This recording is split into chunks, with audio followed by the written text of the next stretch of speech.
Hello friends, you all are welcome again in your channel The Literary Arena. I am Dinanath Kumar and today I am going to discuss a very important poem of Sarojini Naidu, and the poem is Songs of Radha the Quest. Dear friends, Songs of Radha the Quest Sarojini Naidu की सबसे खूबसूरत कविताओं में से एक कविता है जो श्री कृष्ण और राधा के डिवाइन लव को प्रेजेंट करता है। ये पोएम जो है 10 कपलेट्स में लिखा गया है, हेरोइक कपलेट्स में लिखा गया है और बहुत ही खूबसूरती से सरोजनी नायडू ने इस पोएम को रचा है और राधा के प्रति श्री कृष्ण के प्रेम और श्री कृष्ण के प्रति राधा के प्रेम को बहुत ही बेहतरीन तरीका से प्रेजेंट किया है, जो हम लोग इस पोएम में लाइन बाय लाइन डिस्कस करेंगे और इन लोगों के बीच क्या कन्वर्सेशन होता है राधा और कृष्ण के बीच, हम लोग इस बात को भी जानेंगे। एक्चुअली ये जो पोएम है इसमें श्री कृष्ण जो है राधा के साथ मॉकिंग करते हैं, मजाक करते हैं और वो जानना चाहते हैं कि राधा जो है मुझे कितना प्रेम करती है, मुझे कितना चाहती है और वो मुझे इस दुनिया में कहाँ कहाँ ढूंढ रही है, कहाँ कहाँ मुझे पता कर रही है कि मैं कहाँ हूँ। और इस प्रेम को बहुत ही खूबसूरती से सरोजनी नायडू ने दिखाया है। थोड़ा सा सरोजनी नायडू के बारे में हम लोग जान लेते हैं। सरोजनी नायडू जी जो हैं, इन्हें नाइटिंगेल ऑफ इंडिया कहा जाता है। इनका जन्म हुआ 1879 में और इनका डेथ हुआ 1950 में।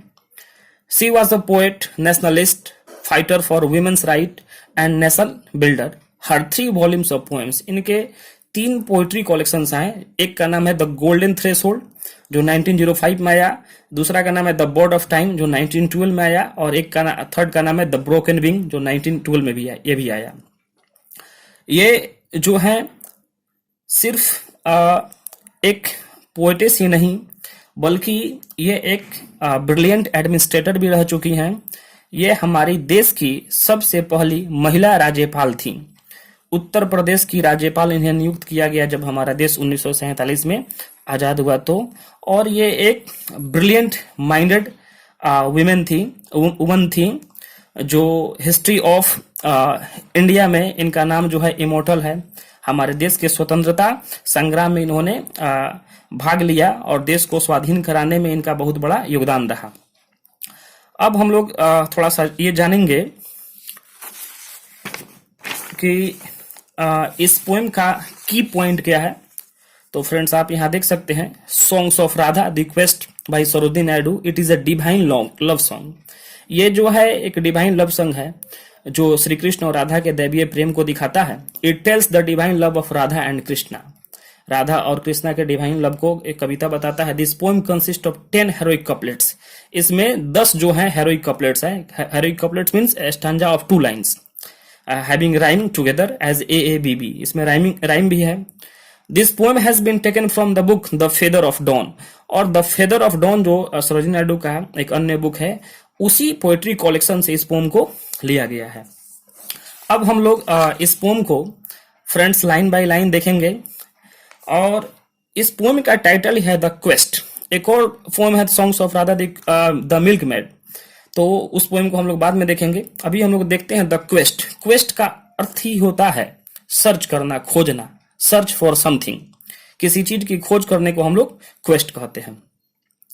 तो इस पोएम का बैकग्राउंड यह है कि राधा और कृष्ण एक साथ तो रहते हैं, लेकिन कुछ देर के लिए कृष्ण जो है वो राधा से दूर हो जाते हैं और राधा व्याकुल हो जाती है। राधा इधर उधर उनको खोजती है और प्रकृति से पूछती है, प्रकृति के एलिमेंट से पूछती हैं कि क्या आपने कृष्ण को देखा है।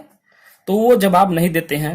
वो विंड से पूछती, हवा से पूछती है, वो लहरों से पूछती है, वो फॉरेस्ट से पूछती है, लेकिन कोई भी कृष्ण के बारे में उन्हें जानकारी नहीं देते हैं। तो राधा जो है उस समय रोने लगती है और कृष्ण बाद में प्रकट होते हैं और वो कहते हैं कि आप मुझे कहाँ ढूंढ रही हैं। अगर आपको ढूंढना है तो आप अपने दिल के आईने में मुझे ढूंढिए। मैं आपके दिल के आईने में सदा विराजमान रहता हूँ। आप मुझे दुनिया के बाहरी दुनिया में नहीं खोजिए, आप मुझे अपने दुनिया के अंदर खोजिए, विद इन वर्ल्ड खोजिए, विदाउट वर्ल्ड न खोजिए।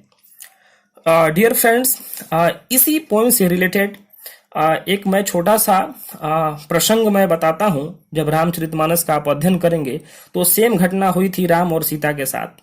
जब सीता का अपहरण हो जाता है तो राम जंगल में खोजते हैं सीता को, और वो हिरन से पूछते हैं, भौरा से पूछते हैं, पेड़ पौधों से पूछते हैं कि क्या आपने सीता को देखा? और वो कहते हैं क्या कि हे खगमृग, हे मधुकर श्रेणी, हे खगमृग, हे मधुकर श्रेणी, तुम देखी सीतामृग नयनी। के हे पक्षी, हे मृग, हे मधुकर, हे भौरा, मधुकर अर्थात भौरा, क्या आपने मेरी सीता को देखा है जिसकी आंखें जो है हिरन की आंखों की तरह है? और वे जो है उनके बारे में जानकारी उनसे लेना चाहते हैं, प्रकृति से मदद लेना चाहते हैं। सेम घटना हम लोग यहाँ पे देखते हैं राधा और कृष्ण के बीच में। तो अब पोम को हम लोग लाइन बाय लाइन डिस्कस करेंगे, फिर इसके डिफिकल्ट वर्ड्स को देखेंगे। My foolish love went seeking thee at dawn, crying O wind where is Kanhaiya gone? Question mark, ये प्रश्न है, यहाँ पे प्रश्न पूछा गया, question mark. My foolish love, friends यहाँ देखिए लव को कहा गया है फुलिश लव। लव के पहले एक वर्ड आया है, एडजेक्टिव आया है फुलिश। प्रेम को फुलिश कहा गया है। प्रेम जो है वो मूर्ख ही है, मूर्खतापूर्ण ही प्रेम होता है। जहां प्रेम में जहां भी चतुराई है वो प्रेम प्रेम नहीं है। जब व्यक्ति मूर्ख होता है तो ही वो प्रेम करता है, और प्रेम में मूर्खता होनी ही चाहिए, तो ही वो सच्चा प्रेम है। नहीं तो जहां चतुराई है, जहां माइंड का प्रयोग हो गया, वो प्रेम नहीं है, वो छल है, वो धोखा है। तो हम लोग जनरली पोम्स में देखते हैं कि that last line is the conclusion of the poem, but here the first line, the first very beginning line is the conclusion of the poem. My foolish love went seeking thee at dawn, crying O wind where is Kanhaiya gone? Dawn और dusk, dawn जो है early morning को कहते हैं, और dusk जो है early evening को कहते हैं, उषा काल। और डॉन को कहते हैं उषा काल, और डस्क को कहते हैं हम लोग गोधूली। तो ये अर्ली मॉर्निंग का समय है। और राधा कहती हैं कि मैं अपने बेवकूफ प्रेम के कारण, फुलिश लव के कारण, मैं आपको सुबह से ही ढूंढ रही हूं, अर्ली मॉर्निंग से मैं आपको ढूंढ रही हूं, लेकिन आप मुझे नहीं मिल रहे हैं। और मैं रोते हुए पूछ रही हूं हवा से, वेयर इज कन्हैया गोन? यानी कि मेरे कन्हैया कहाँ गए, मेरे कृष्ण कहाँ गए? Kanhaiya is the another name, कि मेरे कृष्ण कहाँ गए। फिर उसके बाद राधा कहती हैं, I question at noon rise of the forest glade. अब सुबह से ढूंढते ढूंढते दोपहर का समय हो गया, और दोपहर में वो फॉरेस्ट ग्लेड यानी कि पेड़ों के झुंड से वो पूछती हैं, rest my sweet lover in thy friendly shade? क्या आप मेरे प्रेमी को अपनी शीतल छाया में विराम करने के लिए बैठाए हुए हैं? फ्रेंडली शेड मतलब शीतल छाया में। लेकिन ये फॉरेस्ट भी उनको जवाब कुछ नहीं देता है, वो फिर उदास हो जाती हैं। At dusk I pleaded with the dove grey tides. अब दोपहर से जो है अब शाम हो गया, डस्क हो गया, गोधली बेला हो गया, और उस समय जो है वो dub grey tides, dub grey tides जो है एक मेटाफोर की तरह यूज किया गया है, यानी टाइड्स का जो कलर होता है। राधा जो है सुबह से ढूंढते ढूंढते राधा को है दोपहर हो गया, और फिर दोपहर से ढूंढते ढूंढते अब शाम हो गया। और शाम के समय में वो टाइड से पूछती हैं, समुद्र के लहरों से पूछती हैं, जो डब कलर की लहरें हैं, डब ग्रे टाइड्स यहाँ कहा गया है। O tell me where my flute player abides. Flute player मतलब होता है बांसुरी बजाने वाला, और बांसुरी बजाने वाले हमारे यहाँ जो देवता हैं वो है श्री कृष्ण। फ्लूट बांसुरी को कहते हैं, प्लेयर मतलब बजाने वाला। O tell me where my flute player abides, यानी कि मेरे कान्हा जो है, बांसुरी बजाने वाले कान्हा जो है वो कहाँ है, तुम मुझे बताओ। यहाँ भी क्वेश्चन मार्क दिया गया है, प्रश्न पूछ रही हैं। लेकिन ये टाइड भी जो है उन्हें जवाब नहीं देता है। Dumb were the waters, dumb the woods the wind, they knew not where my playfellow to find. और ये सारे लोग जो हैं, ये वाटर्स मतलब हुआ समुद्र जो है, वुड्स जो है जंगल जो है, विंड जो है हवा जो है, ये सारे जो है वो साइलेंट है, वो इनको जवाब नहीं देते हैं कि इनके साथी जो है कहाँ है, यानी कि राधा के साथी कन्हैया जो है वो कहाँ है, प्ले फेलो मतलब साथी उनके कहाँ है, नहीं मिल रहे हैं। फ्रेंड्स यहाँ पे एक इंपॉर्टेंट लिटरेरी डिवाइस का यूज हुआ है, डम ओवर द वाटर्स, डम over the waters, dumb the woods, डम ओवर द वाटर्स। आप इसे देखें, डम ओवर द वाटर्स, यहाँ होना चाहिए वाटर्स वर द वाटर्स वर डम, पहले होना चाहिए द वाटर्स वर डम। इसको हम लोग फ्रेंड्स इसे कहते हैं लिटरेचर में literary inversion, LITERARY, literary inversion, INVERSION, inversion. यानी कि सेंटेंस का पैटर्न जो होता है, पहले सब्जेक्ट, फिर उसके बाद वर्ब होता है, सब्जेक्ट होता है, फिर वर्ब होता है, और फिर उसके बाद ऑब्जेक्ट होता है। लेकिन यहाँ पे देख रहे हैं डम वर द वाटर्स, पहले होना चाहिए द वाटर्स वर डम, लेकिन यहाँ लिखा है डम वर द वाटर्स। ये इसको जो है एक लिखने का तरीका है लिटरेचर में, तो इसे हम लोग लिटरेरी इन्वर्जन कहते हैं। जैसे कि आप एक और एग्जांपल देख सकते हैं, जॉन किट्स का एक पोम है on first looking into Chapman's Homer. उसमें किट्स साहब कहते हैं much have I travelled in the realms of gold. तो वहां भी ये कहते हैं much have I travelled in the realms of gold. होना चाहिए I have travelled much in the realms of gold, लेकिन वो कहते हैं much have I travelled in the realms of gold. वहां भी लिटरेरी इन्वर्जन है। सेम चीज आप यहाँ देखते हैं डम ओवर द वाटर्स में। तो ये जो है वाटर्स मतलब समुद्र जो है, और जंगल जो है, और विंड जो है, ये भी इनके बारे में पता नहीं बताते हैं कि वो कहाँ है। अब राधा जो है रोने लगती है। I bowed my weeping face upon my palm mourning, mourning मतलब होता है करहाना, सुसकना, रोना। I bowed my weeping face upon my palm O where art thou my Ghanshyam. यहां फिर क्वेश्चन पूछा गया। अब वो राधा जो है अपने हाथ, अपने पाम जो होता है हथेली पर अपने सर को रखकर और वो रोने लगती हैं और पूछती हैं O where art thou my Ghanshyam. Art मतलब यू, आर्ट मतलब आर, एंड दाउ मतलब यू। मिडिल इंग्लिश का यूज किया गया है कि मेरे घनश्याम आप कहाँ हैं, आप मुझे जवाब दीजिए, आप मुझे बताइए। Then like a boat that rocks from keel to rafter.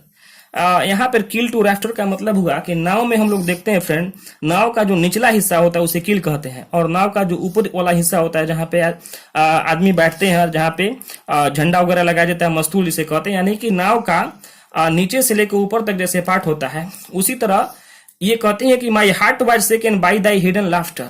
लेकिन उनको थोड़ा देर के लिए वहां पे कृष्ण का जो है लाफ्टर सुनाई देता है, और उससे जो है इनका दिल जो है सहम जाता है, हिल जाता है, एली से चोटी तक।